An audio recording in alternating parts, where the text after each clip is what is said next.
여러분 안녕하십니까? 광주 MBC 5시 뉴스입니다. 광주의 코로나 확진자가 연일 하루 최다치를 갈아치우며 무섭게 확산하고 있습니다. 광주 방역당국에 따르면 오늘 오후 2시 기준 3,623명이 코로나 확진 판정을 받았습니다. 광주에서는 어제 처음으로 확진자가 3,000명을 넘어섰는데 이런 추세대로라면 오늘 자정 최종 확진자 수는 4,000명에 근접할 것으로 추정되고 있습니다.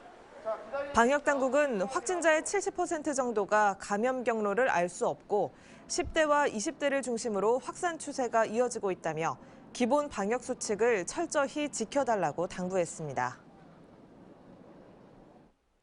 광주 지역 유치원생과 초중고 학생들은 새학기가 시작되는 다음 달부터 코로나19 신속 항원 검사를 자율적으로 실시합니다. 광주시 교육청에 따르면 학생들은 매주 수요일과 일요일 저녁에 신속 항원 검사를 해서 음성이 나오면 다음 날 등교를 하고 양성이 나오면 PCR 검사를 한 뒤 다시 음성이 나올 경우 등교할 수 있습니다.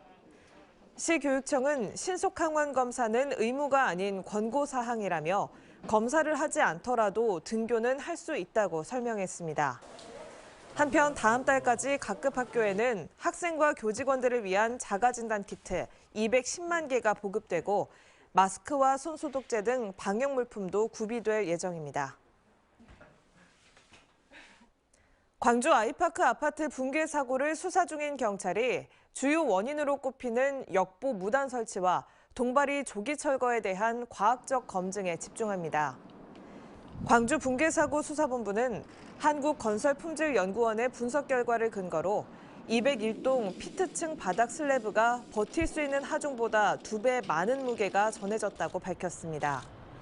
경찰은 국토부 건설사고조사위원회 등 기관으로부터 과학적 분석 결과를 확보하고 당시 현장에서 무단 공법이 이루어진 것인지 국토부 회신 결과를 기다리고 있습니다. 한편 철근 콘크리트 하청업체와 펌프카 업체 대표 등이 추가로 입건돼 이번 붕괴 사고 관련으로 입건된 관계자는 16명으로 늘었습니다.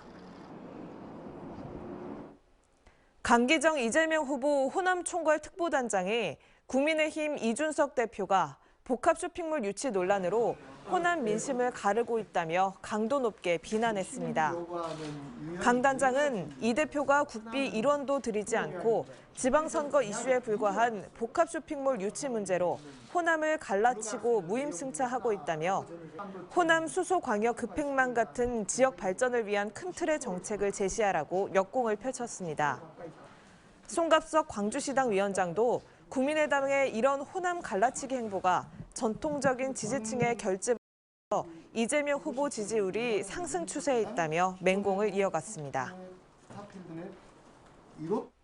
쌀 시장 격리를 의무화하는 내용의 양곡관리법 개정안이 국회에 발의됐습니다.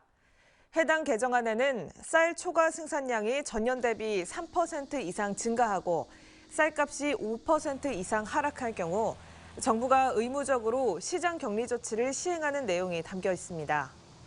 또 양곡심의위원회에서 시장격리 매입 단가를 결정하고 농민들의 의견을 반영하기 위해 생산자 단체 위원 5명 이상을 포함하는 내용도 개정안에 포함됐습니다.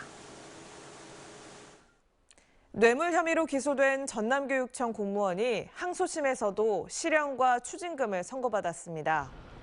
광주고법 형사 1부는 뇌물 혐의로 기소된 전남교육청 공무원 A씨의 항소를 기각하고 원심과 같은 징역 5년에 추징금 4,100만 원을 선고했습니다.